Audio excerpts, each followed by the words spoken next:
dancing and rhythm is important for students and young yes. children in Yes. Dalun. Yes, it's important because it helps them to learn their culture. Right.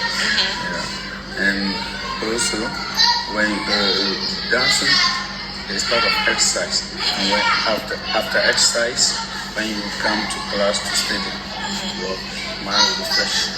So it's very Prolific Afrocentric writer Molefi Asante contends that naturally the person of African descent should be centered in his or her historical experience as an African.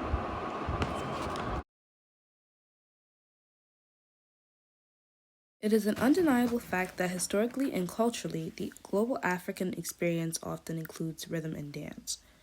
From the people of Togo to the people of France, to the people of Baltimore to the people of South Africa, all over, global Africans have integrated rhythm into their traditions and culture.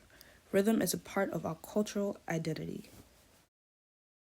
The Afrocentricity theory contends that we must appropriate the centrality of the African in education systems so that the African can relate socially and psychologically to what they are learning.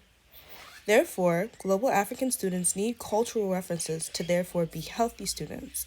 Without these cultural references, they have nothing to relate to socially or psychologically. And this happens often in Western hegemonic education systems. To combat this issue, this study will be looking at teaching practices in global Africa that take a relevant and Afrocentric approach to education. To start, I will be looking at teaching practices at the Tataya School of Dalun. With over 148 students, the Tataya School is an academic institution that aims to combat high illiteracy in northern Ghana. Fortunately, I was afforded the opportunity to intern at Tataya, where I watched the students learn, and I was able to interview the students as well as interviewing some teachers. During my internship, I noticed that teaching practices at Tataya schools differed than ones I had observed in the United States. I decided to shape my inquiry project around this observation.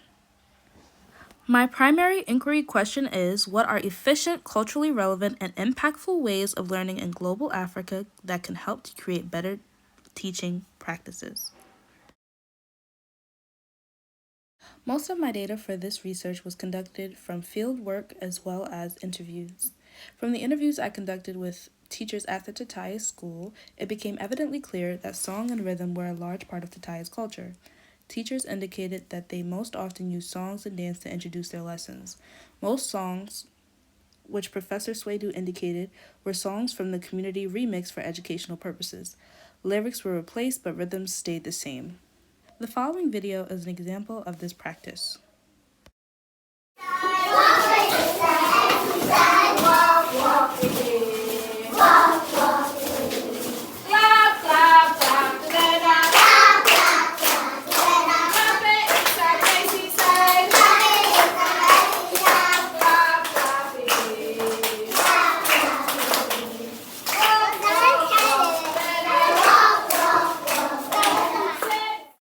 Apart from song, other aspects of rhythm were present in Tataya's culture. Students at Tataya and across Ghana clap with rhythm and learn in harmony. The following video from Tataya is an example of this reality.